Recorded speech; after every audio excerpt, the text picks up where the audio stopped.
Welcome to my YouTube channel Avinash Pawar. Today we are going to study textbook in English for class 11 Hornbill poem The Voice of the Rain by Walt Whitman.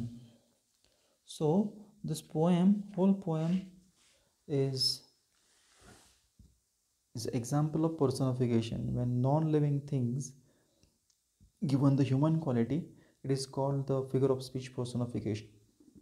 Voice of the rain at title suggest की याच्यामध्ये कशा पद्धतीने पावसाचा जो आवाज आहे तो Walt व्हाइटमन यांनी सांगितलेला आहे की पावसाची संपूर्ण प्रक्रिया कशी होते. रेनची सुरुवात जसं आपल्याला वॉटर सायकलमध्ये शिकवलं गेलं तीच एक सोपी पोएम याच्यामध्ये सांगितलेलं आहे की वॉटर सायकलमध्ये पर्क्युलेशन होतं लँडमध्ये, सीमध्ये, नंतर इव्हॅपोरेशन होतं, कंडेन्सेशन, पर्सिपिटेशन आणि मग रेन पडते अशा पद्धतीने आणि पुन्हा नवीन लाईफ पाणी किंवा रेनची जी सायकल आहे, वॉटरची जी सायकल आहे ती या पोएममध्ये अतिशय सोप्या शब्दामध्ये मांडलेली आहे. चला तर पाहूया.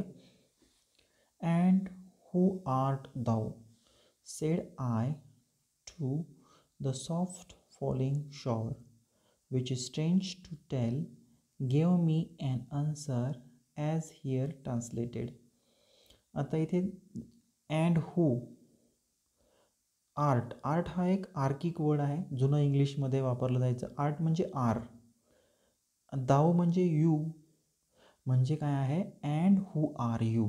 आर्ट म्हणजे आर, दाऊ म्हणजे you, and who are you said I to the soft falling shower. मी या पावसाला विचारतोय.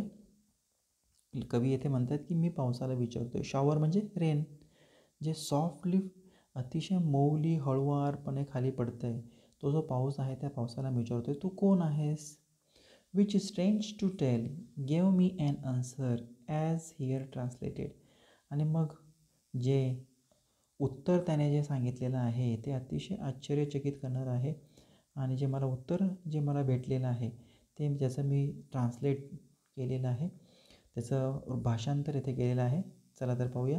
आता इथे आय जो होता पूर्वी जो वापरला होता तो पोएट होता. आता आय जो आहे तो रेनसाठी आहे. I am poem of earth said the voice of the rain.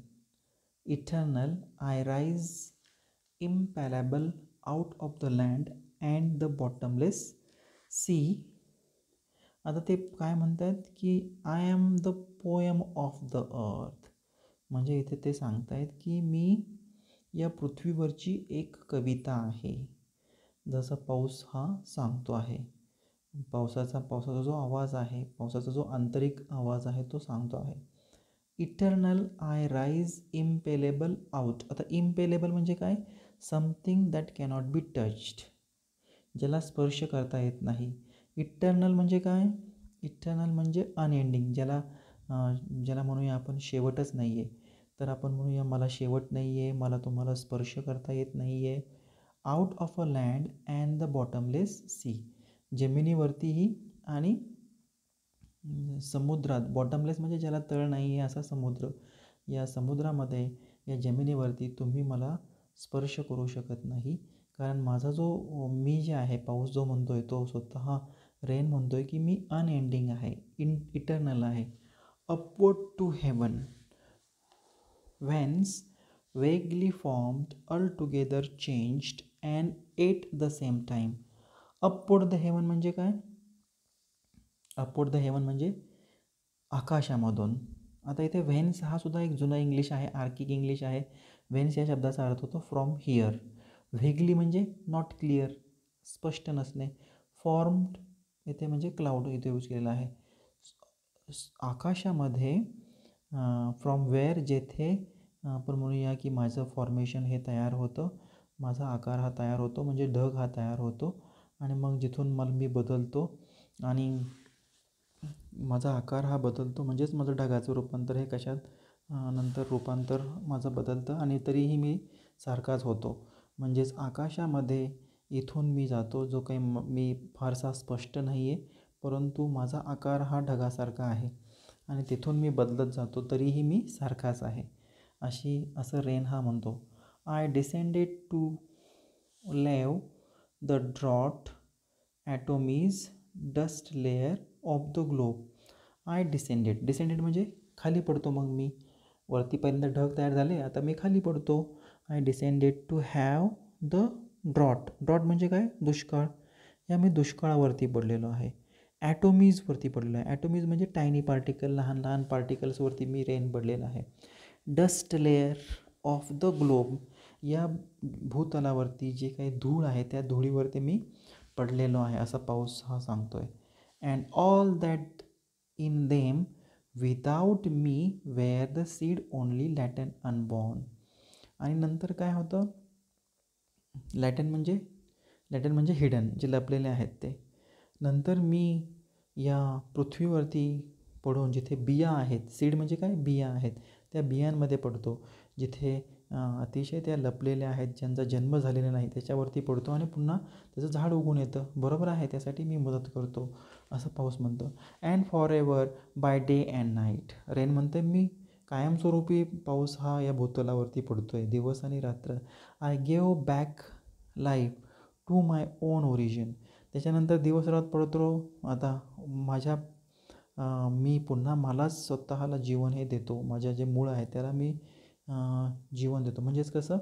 जसं आपण पाहिलं होतं की वॉटर सायकलमध्ये काय होतं? पहिल्यांदा ढगातून पाऊस पडतो, बरोबर आहे, पर्क्युलेशन. मग त्याचं पर्क्युलेशन, झाडातून वरून पाऊस पडल्यानंतर ते जमिनीमध्ये, पाण्यामध्ये जातं आणि नंतर त्याचं उष्णतेने इव्हॅपोरेशन होतं, बाष्प होतं आणि वाफ वरती जाते, कंडेन्सेशन होतं, पर्सिपिटेशन होतं, पाऊस पडतो. आणि पुन्हा तोच पाऊस झाडांसाठी, त्या बियांमधून झाडांसाठी उपयोगी होतो. पुन्हा वारा, त्याच्यानंतर पाणी, ढगांत बाष्पीभवन आणि पुन्हा ढग निर्माण होऊन पाणी पडतं. ही जी प्रोसेस आहे ही सारखी सारखी होते, दिवस रात्र होते. आणि म्हणून मी मला स्वतःला जीवन देतो, असं येथे पाणी किंवा व्हॉइस ऑफ रेन येथे सांगत आहे. And make pure and beautiful it. आणि म्हणून मी येथे या भूतलावरती पडल्यानंतर खूप पवित्र आणि सुंदर येथे सुंदरता निर्माण करतो. For songs issuing from its birth place after fulfilment wandering. आता येथे कवीने तुलना केलेली आहे कवीशी. जसं सिंगर जो आहे तो सिंगर त्याची कॉम्पोजिशन, त्याची रचना तयार करतो. ती रचना तयार केल्यानंतर तो गातो. मग ते गायल्यानंतर लोकांचं त्याला प्रेम भेटतं, पीपल्स लव. आणि त्याच्यानंतर तो कन्सर्ट, वेगवेगळ्या संगीत महोत्सवामध्ये भाग घेतो, प्रसिद्ध होतो आणि नंतर त्याला प्राईज मिळतं. तर अशा हे for songs issuing from its birth place. Birth place म्हणजे पोएट सांगतो आहे की कशा पद्धतीने सिंगर तयार होतो. आफ्टर फुलफिलमेंट, त्याने यश प्राप्त केल्यानंतर. वँडरिंग म्हणजे वेगवेगळ्या ठिकाणी फिरतो तो आणि नंतर मग त्याला प्राईज मिळतं. So recked or unrecked, duly with love return. आता रेकेड अँड अनरेकेड म्हणजे वेदर केअर ऑर नॉट. जसं पाऊस आहे, त्या पावसाला कोणाची काळजी नाही आहे. कोणाला आवडेल, कोणाला नाही आवडणार, तरी पाऊस हा पडणारच आहे. तसं सिंगर आहे, त्याला प्रेक्षकांना गाणं आवडेल किंवा नाही आवडेल तरी तो गाणारच आहे. So recked and unrecked, whether care or not, कोणाला आवडेल नाही आवडेल, पण तो मात्र प्रेम हे रिटर्नमध्ये परत प्रेम हे देणार आहे. मग तो पाऊस असेल किंवा गायक असेल. अशा स्वरूपाची सिम्पल पोयम ह्याच्यामध्ये वॉटर सायकलवरतीच ही सारखी पोयम आहे. जसे वॉटर सायकल निर्माण होते, वॉटर सायकल आपण सायन्समध्ये शिकलात ना, तर तेच या पोयममधून सांगण्याचा प्रयत्न वॉल्ट व्हिटमन यांनी केलेला आहे. चला तर याची आपण फिगर ऑफ स्पीच याच्यामध्ये पाहणार आहोत. लिटररी डिव्हायसेस कोणकोणते आहेत हे पाहणार आहोत. तर पहिलं संपूर्ण जी पोयम आहे ती पर्सोनिफिकेशन आहे. तर पर्सोनिफिकेशन म्हणजे काय? तर पर्सोनिफिकेशन म्हणजे इथे नॉन लिव्हिंग थिंग्सला given human quality, non living things has given human quality. मानवाची जी काही क्वालिटीज आहेत त्या निर्जीव वस्तूंना ज्यावेळेस दिली जाते त्यावेळेस पर्सोनिफिकेशन असं म्हटलं जातं. तर लाईन थ्रीमध्ये पहा, दिसतं आहे, आय ॲम पोएम ऑफ अर्थ. काय म्हणतोय कवी? आय ॲम पोएम ऑफ अर्थ. येथे हा जो आय आहे तो रेनसाठी वापरलेला आहे.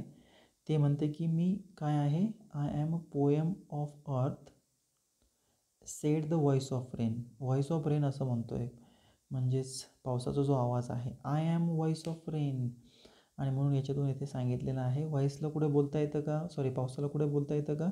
नाही. म्हणून रेन हॅज बीन पर्सोनिफाईड. बोलण्याची प्रक्रिया माणूस करतो, व्यक्ती करतात, बरोबर आहे. म्हणून इथे personification he figure of speech इथे यूज केलेलं आहे. त्यानंतर ॲलिट्रेशन हे फिगर ऑफ स्पीच केलेलं आहे. Alliteration is the repetition of consonant sound. उदाहरणार्थ आपल्याला इथे पहिल्याच ओळीमध्ये पाहायला मिळेल. पहा, पहिल्याच ओळीमध्ये and who art thou said to the soft following shower.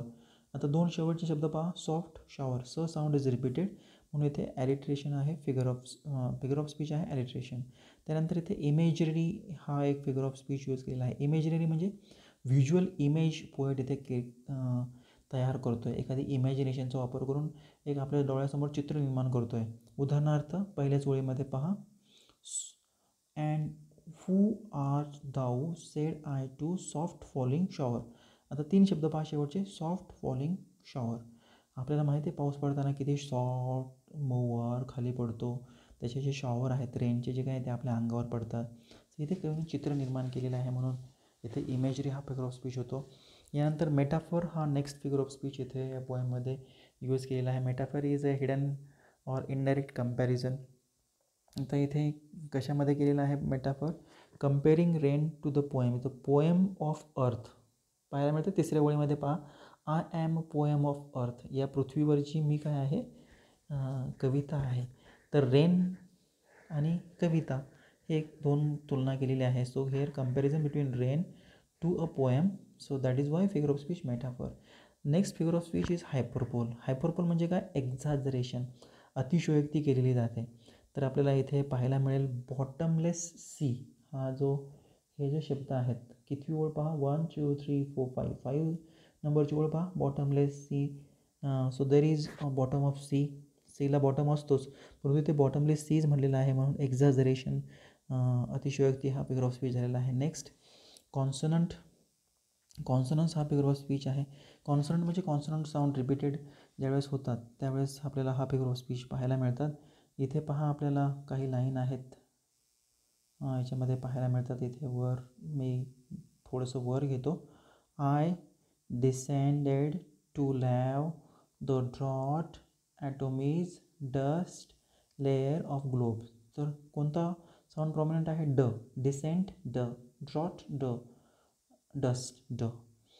त्याच्यानंतर आणखीन दुसरा फिगर ऑफ स्पीच याच्यामध्ये पाहायला मिळतो आहे आपल्याला, all and all that in them. पहा पहिलीच ओळ याच्यामध्ये दिसते चित्रामध्ये ती, and all that in them. The sound is repeated म्हणून कॉन्सोनन्स हा फिगर ऑफ स्पीच आहे. याच्यानंतर तिन्ही हे जे ओळी दिसतात आपल्याला तुम्हाला, 1 नंबरची ओळ, त्याच्यानंतर 3 नंबरची ओळ, 5 नंबरची ओळ, एक शब्द रिपीट होतो आहे अँड. म्हणजे अँडवर जर रिपीट झाला वेगवेगळ्या लाईनमध्ये, 3 लाईनमध्ये जर झालेला आहे त्याला ॲनाफोरा हा फिगर ऑफ स्पीच म्हणतात. आणि शेवटचा फिगर ऑफ स्पीच आहे कॉन्सोनन्स. तर इथे आपल्याला कॉन्सोनन्स पाहायला मिळतो कोणत्या याच्यामध्ये, वँडरिंग, रेकेड, अनरेकेड. तर इथे र साऊंड हा प्रॉमिनंट आपल्याला पाहायला मिळतो आणि म्हणून इथे फिगर ऑफ स्पीच आहे consonance. Thank you friends for watching this small and easy poem. For more such videos, please do like, share and subscribe my channel Avinash Pawar EMRS. Thank you. Bye bye.